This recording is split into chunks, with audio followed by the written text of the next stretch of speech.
사도행전에 있어서 가장 중요한 핵심 패시지, 가장 중요한 구절이 사도행전 1장 8절입니다. 오직 성령이 너희들에게 임하시면 뭘 받고? 여러분 교회 오셔서 권능 받고 사세요. 권능이라고 하는 것은 영어로 말하면 파워입니다. 예배 드리면서 힘없이 그리고 연약한 모습으로 살다가 성령이 나에게 임하시면 그때부터 우리 안에 힘이 생깁니다. 에너지가 생기고요. 이건 땅에서 주는 파워가 아닙니다. 세상의 권력에서 나오는 파워가 아니라 하나님이 주시는 파워. 이 파워는 누구도 빼앗아갈 자가 없습니다. 그래서 파워를 받은 다음에, 그 권능을 받은 다음에 예루살렘과 유대와 사마리아와 땅끝까지 이르러 누구 증인이 되리라. 그 내 증인은 누구 증인입니까? 예수의 증인이 되리라. You will be my witness. 그러니까 성령의 불이 나에게 붙으면 무슨 역사가 나타나는가? 여러분, 성령 받으면 어떤 환경이 바꾸어지고, 그리고 조건이 내가 원하는 쪽으로 뒤집어지고. 안 그래요. 성령의 불이 나에게 붙고 성령을 받으면 하나님이 나를 바꾸십니다. 나를 바꾸십니다. 다른 사람 바꾸려고 그러지 마시고요, 내가 달라지면 다 달라지는 거예요. 집에서 왜 이렇게 시끄러운 소리가 나요? 상대를 바꾸려고, 상대를 한번 이겨 먹어보려고. 여러분 솔직하게 말해보세요. 이겨 먹었어요? 안 바꿔집니다. 아니, 못 바꿉니다. 근데 신기한 것은 내가 달라지면 다 달라지는 거예요.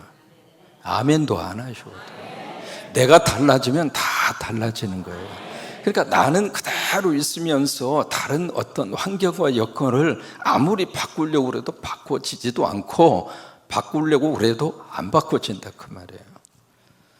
그래서 성령이 나에게 임하시면 하나님이 어떤 역사를 행하시는가? 나를 바꾸세요. 나를 바꾸시는데 나의 무엇을 바꾸시는가? 나의 삶의 퍼포즈, 목적을 바꾸시고, 삶에 대한 밸류, 가치를 하나님이 바꾸셔요. 그렇게 하셔서 내가 바로 예수의 증인으로 살아갈 수 있도록. 그래서 사도행전 2장에 가시면 마가의 다락방에 성령의 불이 떨어졌잖아요. 이 시간도 여러분 속에 하나님의 불이 있어요. 그 불이 있으니까 지금 여기 오신 거예요. 그 불이 있으니까 아멘하는 거예요. 그 불이 있으니까 찬양하는 것이고, 그 불이 있으니까 여러분이 하나님의 자녀로 살아가는 거예요. 그 불을 받은 다음에 그들이 뭘 했는가? 그 자리에서 잊지 않고 뛰쳐나갔어요. 뭘 위해서? 예수의 증인으로 살려고. 그래서 예루살렘으로 가고 유다로 가고, 거기에 주체적인 그 역할을 감당한 분이 베드로예요. 그것이 바로 로컬 미션입니다. 국내 선교입니다. 그 다음에 사마리아와 땅끝으로 그들이 뻗어가게 되는데, 사마리아 지역의 선교적인 마인드를 가지고 예수의 증인이 된 사람 빌립이에요. 평신도입니다. 그리고 땅끝을 향하여 복음을 가지고 예수의 증인이 된 사람이 그 유명한 바울입니다. 그래서 바울을 중심으로 해서 여러분 아시는 그런 지역 이름들 기억나시잖아요. 고린도, 에베소, 빌립보, 이 지역을 중심으로. 그래서 이제 오늘 말씀도 마찬가지거든요. 이 하나님의 불을 받아서 복음의 거룩한 역사가 쭉 하고 지금 사도행전 28장까지 이것이 뻗어오는데, 사도행전이라고 하는 이 성경은 사도행전 28장 31절로 피어리어드를 찍지 않습니다. 사도행전의 역사는 ing 역사입니다. 현재 진행형 역사예요. 그래서 사도행전 29장을 하나님이 누군가를 통해서 쓰기를 원하세요. 감사한 것은 우리 성광교회를 통해서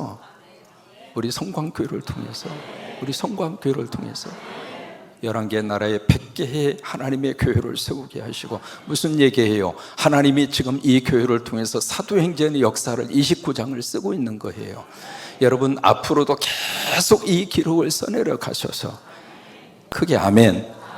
그렇게 하셔서 사도행전의 역사를 이어가는 하나님의 교회로 여러분이 섬기는 성광교회가 그렇게 쓰임받기를 바라고, 여러분이 그 주인공이 되시기를 바라고, 그 마음을 담아서 성광! 그런 거예요. 오늘 사도 바울이 지금 땅끝까지 복음을 전하기 위해서 알렉산드리아라고 하는 이 배를 타고 지금 목적지가 어디인가? 이태리 로마입니다. 그 로마를 향해서 가다가 지중해 중간에서 유라굴로라고 하는 북동풍의 거대한 허리케인을 바다 가운데에서 만나게 되고 14일 동안 죽을 고생을 합니다. 지금 그 배를 타고요, 이태리 로마로 지금 향하여 갈 때 바울이 선택한 여정이 아닙니다. 하나님이 가라 그런 거예요. 네가 로마로 가야 하리라. 네가 로마의 황제 가이사 앞에 너 서야 돼. 그 비전을 주시고 그 목적을 주신 분이 하나님이세요. 그러면 하나님이 가라고 하는 그 목적지를 향하여 가고 있는데 왜 태풍을 만나게 하느냐고. 아니, 태풍을 만난다 하더라도 조금 2, 3일 지나다가 그 태풍을 잔잔케 하든지 그래 주시지, 왜 그 태풍의 한 복판 속에 14일 동안 졸고생을 하게 만드느냐 그 말이에요. 여러분 살다가 보면 예기치 않는 사건, 예기치 않는 고난의 파도 속에 우리 스스로가 그 속에 한 복판 속에 던져진 것처럼 그런 환경 만날 수 있어요, 없어요? 만날 수 있어요.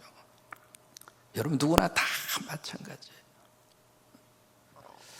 그럼 우리 마음속에 그런 질문이 던져지는 거예요. 새벽 기도하고 나름대로 주님 섬기는데 왜 그러냐 이 말이에요. 영어로 말하는 why. 왜 내 인생 속에 이런 문제를 만나게 하고 내 인생 속에 이런 파도가 몰아오도록 하나님이 그러고 계시느냐. 그런 마음과 그런 질문이 우리 마음속에 생길 때가 있거든요. 그 사건에 대해서 이해되지도 않고, 아니 이해하고 싶지도 않고. 근데 놀라운 것은 그 태풍 때문에 하나님의 뜻이 이루어지더라 이 말이에요. 그 태풍 속에 하나님의, 영어로 말하면 God's providence, 하나님의 섭리가 있더라 그 말이에요. 그것을 우리는 잘 이해할 수가 없어요. 왜? 지나놓고 나야 그것이 깨달아지거든요. 바울도 마찬가지입니다. 이 태풍 때문에 그들이 도착한 장소가 멜리데라고 하는 그 섬에 딱 도착해요. 결국에 가서는 그 만약에 유라굴로라고 하는 허리케인이 없었다면 그 멜리데 섬에 갈 일이 없습니다. 근데 거기에 도착했기 때문에 멜리데라고 하는, 지금으로 말하면 몰타 공화국이 되겠죠. 몰타 공화국 전체가 십자가 세워졌고 복음의 예수의 살림의 꽃이 피어나고, 때로는 내가 이해할 수 없는 일을 만난다 할지라도 하나님께서 그쪽으로 내 삶의 방향을 누가 이끌어 가시는가? 내가 이끌어가는 거 아닙니다. 하나님 믿는 사람은 하나님 아버지가 우리의 삶을 그쪽 방향으로 끌고 가시고, 이 멜리데라고 하는 이 섬은요, 지금 말씀드린 것처럼 몰타 공화국이라고 하는 섬인데 동서로 폭이 30km입니다. 그리고 남북한 길이가 15km입니다. 별로 그렇게 큰 섬이 아니에요. 한국의 강화도만한 그런 면적의 섬이에요. 그런데 이 섬이 지중해 이제 한 복판 속에 딱 위치해져 있는데 그 섬에서 위쪽으로 올라가면 이태리 밑에 시실리라고 하는 곳을 만납니다. 거기까지는 100km 떨어져 있습니다. 이 몰타 공화국, 여기에서 밑으로 쭉 내려오면 거기 이집트입니다. 북아프리카입니다. 거기에서는 340km 떨어져 있습니다. 그러니까 시실리와 그 다음에 이쪽에 북아프리카 전체 지역을 합치면 440km입니다. 거대한 그 지중해 440km가 되는 이 광활한 지중해 이 한 그 바다에, 거기에 조그만한 섬, 남북의 길이 15km, 거기에 이 알렉산드르 이 배가요 스스로 조종할 수 있는 기능을 상실했어요. 그런 배가 그 15km 되는 그 섬에 도착할 수 있는 확률은 3.4%입니다. 거의 불가능합니다. 근데 누가 도착하게 하셨는가? 하나님이 도착하게 하신 거예요. 여러분, 우리는 불가능해 해도 하나님에게는 가능합니다. 나는 못해도 하나님은 하십니다. 그게 여러분, 그것이 믿음 안에서 주시는 하나님의 거룩한 능력이고 축복이에요. 그래서 이 섬의 불시착을 해서 오늘 사도행전 28장에 두 가지 사건을 여기서 만나게 돼요. 첫째로 무슨 사건을 만나게 되는가? 바로 독사에 물리는 사건을 바로 이 멜리데 섬에서 만나게 되고, 두 번째는 무슨 사건을 그들의 경험을 하는가? 치유의 사건입니다.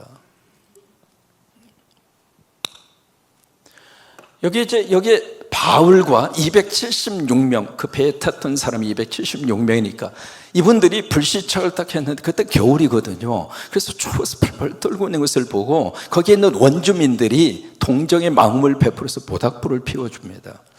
근데 그 일에 이 사도 바울이 가만히 앉아서 구경하고 있었던 것이 아니라 같이 나뭇가지를 주고 와서 모닥불을 같이 피우는 거예요.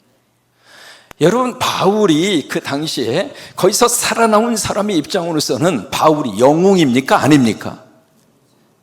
영웅이죠. 왜? 바울 때문에 살았잖아요. 그러면 자기들의 목숨을 살려준 사람이 바울이잖아요. 그럼 그 사람들 입장으로 보면 이 바울은 영웅이라고요. 그러면 영웅 대접을 받을 만한 위치에 있는 사람이 바울이에요. 근데 바울은 그 자리에서 폼 잡고 있지 않았어요. 내려왔습니다. 그러니까 평소에 바울의 마음속에 남을 위한 섬김의 마음이 몸에 배어져 있는 거예요. 여러분, 바울이 그래서 큰 사람이에요. 하나님이 여러분들을 높여주신다 할지라도 그 자리에서 폼 잡고 계시지 말고, 저는 우리 한국의 정치인들이 그랬으면 좋겠어요. 이 교회를 목회하는 담임 목사인 차상명도 마찬가지입니다. 바울에게서 우리가 뭘 느끼느냐면 참 큰 사람이다. 영어에 그런 표현이 있습니다. 좀 표현을 해드리자면 작은 일을 할 수 없을 정도로 너무 큰 사람이 되지 말아라. 그런 영어의 표현이 있습니다. 영어로 잠깐 소개를 해드리면 Don't to be too big.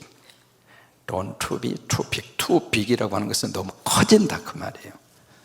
To do something small. 작은 일을 할 수 없을 정도로 너무 큰 사람 되지 말라 그 말이에요. 이게 스스로가 너무 크다고 생각하면 그 밑에 있는 모든 사람들 전부 다 자기보다 작은 사람으로, 자기보다 못한 사람으로. 아니에요. 바울은 그러지 않았습니다. 그래서 모닥불을 같이 피운 거예요. 피우다가 모닥불 이 나뭇가지에 독사가 들어있는데 이 독사가 뜨거운 불에 나와서 바울을 불어요. 바울을 부르니까 그 현상을 보고 여기 원주민들이 두 가지로 생각합니다. 첫째로 이 사람 살인자구나. 바다에서는 어떻게 해서 살았는지 모르지만 이 독사가 무는 것을 보니까 이 사람은 틀림없이 살인자야. 그렇게 판단을 하고 그렇게 평가를 합니다. 그 원주민들의 생각이 맞았어요, 틀렸어요? 아니, 독사는 살인자만 골라서 불어요? 그래요? 남의 사건에 대해서 내 판단과 내 기준으로 그를 평가하고 그리고 재판하지 마세요. 왜요? 내 판단과 기준이 절대적으로 맞다고 말할 수 없어요. 두 번째로, 이게 독사에 몰렸으니까 독이 퍼질 거 아닙니까? 독이 퍼지면 부어오르든지 아니면 갑자기 쓰러져서 죽든지, 그렇게 원주민들이 그렇게 생각을 합니다. 그러면 그 원주민들의 생각이 우리로 말하면 커먼 센스입니다. 상식이라 그 말이에요. 여러분, 그 상식의 차원으로 보면 그게 맞아요, 틀려요? 대답 안 하실래요? 맞아요. 여러분, 독이 들어있는 뱀이 물면 독이 퍼져서 부어올라요. 그리고 정말로 맹독성 그 뱀에 물리면 죽는단 말이죠. 그러니까 원주민들이 이 생각이, 이 두 번째 이 생각이 상식이에요. 상식적으로 그게 맞아요. 딱 맞는데 아무리 지켜보아도 바울이 안 죽는 거예요. 뭐냐면 상식이 깨지는 것을 본 거예요. 여러분, 믿음 안에서 하나님이 주시는 거룩한 축복 가운데 하나가 상식이 무너지는 현장. 상식적으로는 도저히 안 돼요. 상식적으로는 도저히 그것이 불가능해요. 그런데 하나님이 하시더라 이 말이에요. 상식이 도저히 통하지 않는데 상식보다도 더 상식적인 하나님의 역사가 이루어지는 현장, 그것을 원주민들이 본 거예요. 여러분, 톡이 퍼졌지만 이 톡이 그를 위해를 가하지 아니하도록 누가 역사하셨는가? 하나님이 역사하신 거예요. 왜 그랬을까요? 바울이 사명이 있으니까. 바울 어디까지 가야 돼요?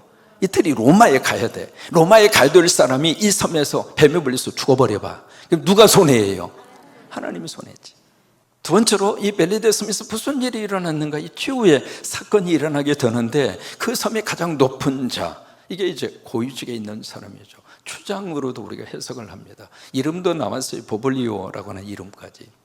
이 사람 집에 아버지가 계시는데 아버지가 열병과 이질로 지금 앓아서 누워 있습니다. 이 사도행전이라고 하는 이 성경을 여러분 기억하시죠? 누가 썼어요? 누가가 썼어요. 누가의 직업이 혹시 뭐예요? 의사예요. 의사 관점에서 정확하게 진단을 내린 거예요. 열병과 이질이라고. 이 알았는데 지금의 말라리아 일종이거든요. 열이 심하게 한 4개월 정도 그 고열로 인하여 고통을 당하다가 때로는 2년 내지 4년 정도 투병생활을 하다가 심한 경우에는 죽어요. 이 아버지가 그 열병과 이질에 걸려져 있는데 오늘 성경 한번 펼쳐보실래요? 무슨 일이 일어나게 됐는가? 오늘 본문 8절이잖아요. 성경 8절 같이 만약에 펼쳐져 있으면 같이 한번 읽겠습니다. 보볼리오의 부친이 열병과 이질에 걸려 누워있거늘 바울이 들어가서 기도하고 그에게 안수하여 낫게 하매. 바울이 들어가서 뭘 했어요? 안수기도한 거예요. 안수기도하니까 누가 낫게 했죠? 하나님이 낫게 하신 거예요. 무엇을 통해서? 바울의 안수기도를 통해서. 여러분, 주회 중에 안수 기도를 통해서 하나님이 그렇게 역사하실 때가 있어요. 그래서 이제 그 보볼리오의 아버지가 그 열병과 이질로부터 치유를 받은 거예요. 근데 그게 이 섬 전체에 쭉 퍼지게 됐죠. 그 조그마한 섬이니까. 지금도 몰타 공화국 전체 인구수가 45만 명입니다. 전 세계에서요 가장 작은 국가 중에 하나입니다. 인구 밀도가 세계에서 이겁니다. 조그마한 섬이니까 이것이 쫙 이제 소문이 퍼졌겠죠. 자, 9절에 보시면은 이러므로 섬 가운데 다른 병든 사람들, 복수죠. 그런 병든 사람이 다 와서 그 다음에 9절 끝에 보시면 뭘 받았어요? 고침을 받았어요. 여러분, 지금도 하나님의 거룩한 역사로 우리를 치유하십니다. 성경에서 하셨으면 지금도 주님은 할 수 있다 이 말이에요. 성경 속에다가 예수 그리스도를 가둬놓지 마시고 하나님을 여러분이 인지하고 여러분이 생각하는 그 카테고리 속에 전능한 하나님, Almighty God, 그 하나님을 가두지 말라 이 말이에요. 내 믿음이 없어서 그런 거지. 그 섬에 있었던 모든 사람들이 다 치유를 받은 거예요. 말라기 4장 2절 말씀, 여러분 유명한 구절이잖아요. 말라기 4장 2절 같이 고백합니다. 내 이름을 경외하는 너희에게는 공의로운 해가 떠올라서. 여러분, 이게 구약 성경의 결론입니다. 의로운 해가 떠오를 것이다. 근데 신약으로 가시면 그 해가 떠올랐다. 그 해가 누구인가? 예수 그리스도다. 그 다음에 뭘 바래요? 치료하는 광선. 광선을 영어로 레이라고, 레이. 그래서 엑스레이라고 그러잖아요. 레이라고 하는 게 광선이라는 뜻이에요. 광선은 광선인데 몰라. 그래서 X자가 붙은 거예요. 그래서 엑스레이라고 하는 말이 거기서 나온 거거든요. 여기에 치료하는 광선을 비추려니 그 다음에 너희가 나가서 외양간에서 나온 송아지 같이 어떻게 하리라? 뛰리라. 여러분, 소는 뛰어요? 안 뛰어요? 소는 안 뜁니다. 소는 말처럼 뛰는 짐승이 아닙니다. 여러분, 소가 막 뛴다는 이야기는 뭔가 지금 급한 상황이 벌어진 거예요. 그렇지 않으면 소는 절대로 안 뛰어요. 그런데 뭔 뛰는가? 송아지는 뜁니다. 송아지는 이렇게 풀어놓으면 어떻게 뛸까요? 이렇게 뛰어요? 펄짝펄짝 뛰면서 송아지가 뛰어요. 우리 가운데 저보다 잘 뛸 사람이 좀 계실 것 같은데, 예배드리고 은혜 받으시고 송아지가 뛰는 것처럼 하나님께서 여러분들에게 에너지를 주시기를 바라고, 다시 한번 일어나시기를 바라고, 그렇게 축복하시기를 바라고, 예배 마치고 갈 때 뛰어요. 좀 뛰어. 풀이 죽어서 왔다가 성광교에서 예배드리고 성령의 터치를 받고 말씀으로 도전을 받고, 그 다음에 갈 때는 그냥 이렇게 가지 말고 그냥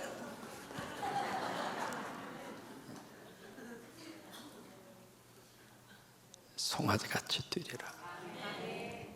로마 제국의 역사학자 가운데 로마 제국 역사에 있어서 세계적인 권위자가 램지 맥물런이라고 하는 에일 대학의 역사학 교수입니다.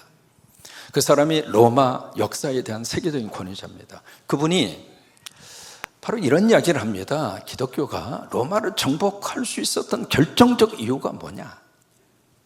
여러분, 로마 제국 보통 제국이 아닙니다.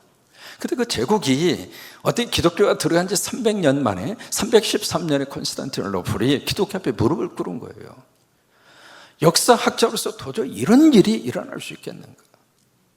기독교라고 하는 작은 그 외부에서 들어온 작은 섹터의 그런 종파가 어떻게 로마라고 하는 이 거대한 제국의 황제를 그 앞에 무릎을 꿇게 했느냐, 이 말이에요. 그 질문을 가지고 이 맥멀런 교수가 로마의 제국에 대한 역사를 쭉 살피면서 내린 결론입니다, 저게. 그래서 하는 말이, 기독교가 로마를 정복할 수 있었던 가장 강력한 결정적 요인은 바로 복음의 능력이었다. 즉 성령의 능력이었다. 예수의 이름으로 귀신이 떠나가고, 예수의 이름으로 치유가 일어나고, 예수의 이름으로 새 사람이 일어나고. 여러분, 지금도요 복음은 그렇게 역사하십니다. 결국 복음의 능력으로 로마 제국은 기독교 국가가 되었다. 지금도 우리 안에 이런 복음의 역사가 강력하게 일어나기를 주의 이름으로 축원합니다. 그 다음에 마지막 절에 무슨 일이 벌어지냐면 10절이잖아요. 10절. 여기 후한 예로 우리를 대접하고, 우리라고 하는 복수를 보니까 바울뿐만이 아닙니다. 276명을 후하게 그렇게 대접을 하고, 그 다음에 떠날 때 3개월 거기에 머문 다음에 이태리 로마로 다시 떠나잖아요. 떠날 때 우리 쓸 것, 그러니까 한두 사람이 아니라 거기 있는 모든 사람이 쓸 것을 배에다가 가득가득 그렇게 채워줬습니다. 자, 보세요. 이 모든 일들을 원주민들이 지금 누구 때문에 그 일을 지금 해주고 있죠? 바울 때문에. 그잖아요. 바울 때문에 276명이 덕을 봤어요. 바울 때문에 멜리다라는 섬 전체가 덕을 받습니다.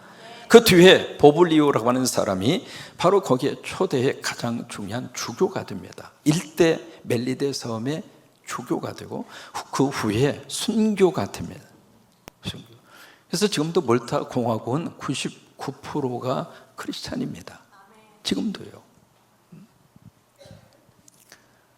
그러니까 지금 이 바울의 덕을 본 거예요. 바울의 덕을. 저는 이 말씀을 지켜보면서 그런 생각을 해요. 우리 예수 믿는 사람 때문에 우리 나라가 좀 덕을 받자. 예수 믿는 사람 때문에. 우리 성광교회 때문에 이 지역이 좀 덕을 보고, 우리 교회 때문에 전 세계에 십자가가 필요해서 눈물로 기도하는 그들의 기도를 우리가 듣고 외면하지 말고, 그냥 남의 일로 우리가 치부하고 끝나지 말고, 그들의 기도와 그들의 그 마음과 울부짖음을 우리가 마음에 새기면서, 그래 내가 안 먹고 안 쓰고. 여러분, 백개 십자가 그 뒤에는 다 눈물의 간증이 있습니다. 그냥 그 교회당 하나하나가 세워진 게 아닙니다. 그 헌금이 어떤 헌금이에요? 그렇게 해서 교회당 하나씩 세워진 거 아닙니까? 여러분, 우리가 그렇게 기도합니다. 하나님, 우리 자녀들이 잘 돼서, 우리 손주들이 잘 돼서 자기만 잘 먹고 잘 사는 것이 아니라 내 자식, 내 손주들의 덕을 보는 사람이 많아지게 하옵소서. 크리스찬의 거룩한 자존심이에요. 이 모든 역사가 무엇을 통해서 이루어지게 되는가? 복음의 능력입니다. 그리고 성령의 능력입니다. 그래요. 복음의 역사와 성령의 능력으로 주님, 우리 안에 성령님 오시옵소서. 성령의 불이 내 안에 타오르게 하옵소서.